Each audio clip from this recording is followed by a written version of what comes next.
This is Anatomy of Success, and I'm your host, Steve Wohlenhaus. This week, to be a winner in our fight against imposter syndrome, 5 things help. Let's get started.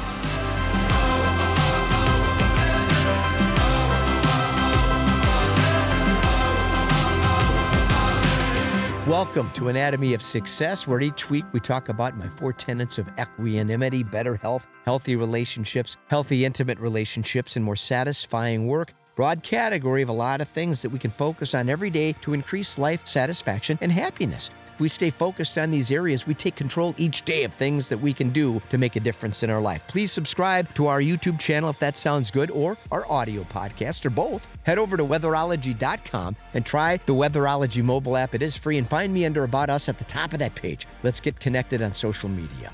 There's nothing more debilitating than sabotaging our own success, and it happens all the time. Many people believe they're inadequate or incompetent despite evidence suggesting they have tremendous skill and capability. Suffering from imposter syndrome forces people to limit their progress and create barriers that inhibit success by encouraging shortcuts or inaction. Ironically, this condition is especially prevalent among high achievers. In essence, it's a sign of poor confidence. In response, many people attempt to manufacture confidence by artificially creating it, or they simply hesitate to do things they're capable of doing. Some interesting research has been conducted about imposter syndrome by people like Dr. Valerie Young. She believes there's 5 types of people that suffer from imposter syndrome based on perceived competence. Lack of confidence inspires self-induced roadblocks that create a plethora of bad habits that prevent progress.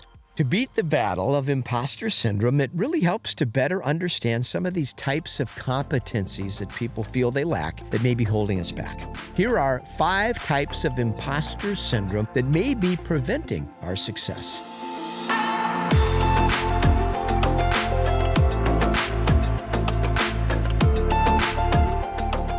Perfectionist.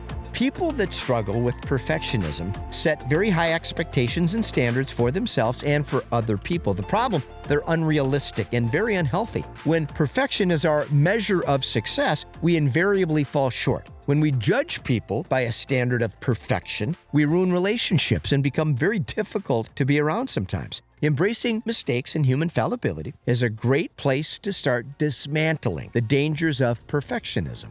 Superhero. People that believe that don't compare to other people push themselves incredibly hard. They are trying to measure up to a standard of excellence that's arbitrary and impossible to define. The cause is insecurity. The result, stress, burnout, emotional, and physical fatigue. The so-called workaholic is seeking validation by driving themselves into the ground. They focus on work at the expense of better health. The cure is starting to focus on the internal validation we should be providing ourselves with, not that from the outside world.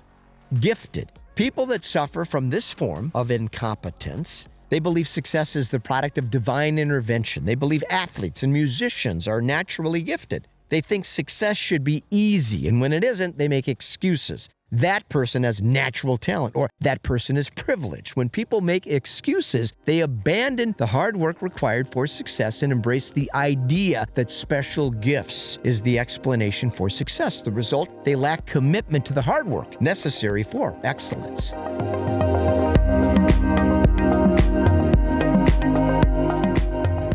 Lone wolf. My spirit animal is the wolf. I operate well alone, but love the companionship, teamwork, and connection that makes life so rewarding. Some people take independence, however, to an extreme.